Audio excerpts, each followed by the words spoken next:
वज़ीर-ए-आज़म शहबाज शरीफ की आज अमरीकी सदर ट्रंप से मुलाकात होगी।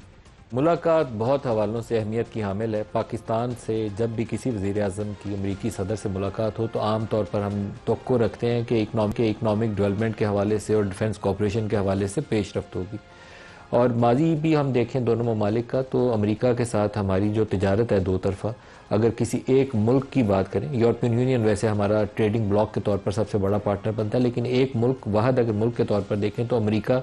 वो मुल्क है जिससे हम कुछ 7-8 अरब डॉलर की तिजारत करते हैं और हमारा एक्सपोर्ट का वॉल्यूम भी काफ़ी ज़्यादा है। कोई 5-6 अरब डॉलर की हम बरामदात करते हैं और कोई 2-2.5 अरब डॉलर की वहाँ से इंपोर्ट्स करते हैं। ट्रेड बैलेंस पाकिस्तान की फेवर में। और आइंदा आने वाले सालों में भी अगर अमेरिका हमारे साथ ताल्लुकात में गर्मजोशी बरकरार रखता है, वो जैसे उन्होंने इंडिया और बाकी ममालिक के साथ किया है टैरिफ वॉर्स के अंदर, वो सूरत हाल नहीं पैदा होती तो इम्कान मौजूद है कि हम अपनी टेक्सटाइल की एक्सपोर्ट अर्निंग्स वहाँ से हासिल करते रहेंगे। कुछ नई डायमेंशन ऐड हुई हैं ट्रंप के आने के बाद, लाइक क्रिप्टो, उनकी फैमिली भी उस बिज़नेस में है। विटकॉफ जो उनके स्पेशल रिप्रेजेंटेटिव है मिडल ईस्ट के लिए, उनका बेटा उसके अंदर इंगेज है, तो वो भी उनका एक पर्सनल एरिया ऑफ इंटरेस्ट मौजूद है जिसमें इम्कान है कि आइंदा आने वाले महीनों में कुछ पेशरफ्त हो। हमारी तरफ से, पाकिस्तान की तरफ से भी साकिब साहब अमेरिका में मौजूद हैं और वो इस मामले में पेशरफ्त कर सकते हैं। माइनिंग के अंदर काफ़ी इम्कान है कि रेकोडेक के अंदर जो काफ़ी डेवलप्ड एरिया है जिसमें अंदर एक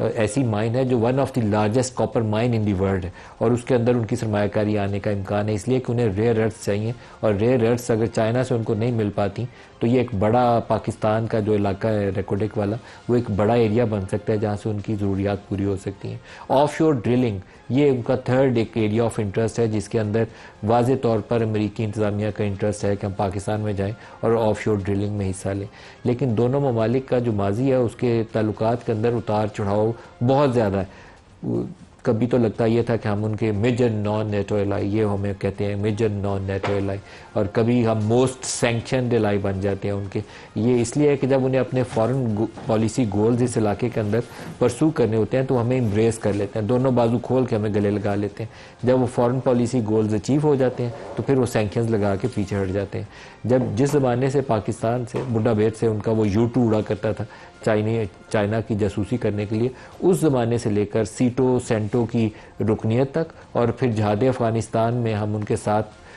सफ़े अव्वल के इत्तेहादी थे, पाकिस्तानी इलाकों से लॉन्च पैड के तौर पर इस्तेमाल किया गया था इन तमाम जहादियों को तरबियत देने के लिए रूस के ख़िलाफ़, सोवियत यूनियन के ख़िलाफ़। और फिर वॉर ऑन टेरर में भी 9/11 के बाद पाकिस्तान ने वो जंग लड़ी और अल्टीमेटली वो पाकिस्तानी इलाकों में आ गई। पाकिस्तान ने इसमें काफ़ी कुछ खोया है अमेरिका के साथ देते हुए, लेकिन durable long term sustainable partnership हम डेवलप नहीं कर पाए। तो ये रखनी चाहिए, आर्मी चीफ की जो उनसे बायलैटरल मीटिंग हुई थी वो एक मेजर स्टेप फॉरवर्ड था अमेरिका की अफ़गानिस्तान से विड्रॉल के बाद। तो अब आज भी इम्कान मौजूद है कि general Asim Munir, field marshal Asim Munir prime minister के साथ उस मीटिंग में वाइट हाउस में शामिल हों, तो उनको वो बातें डिस्कस करनी चाहिए जिससे हमारे दो तरफा ताल्लुकात देरपा बुनियादों के ऊपर और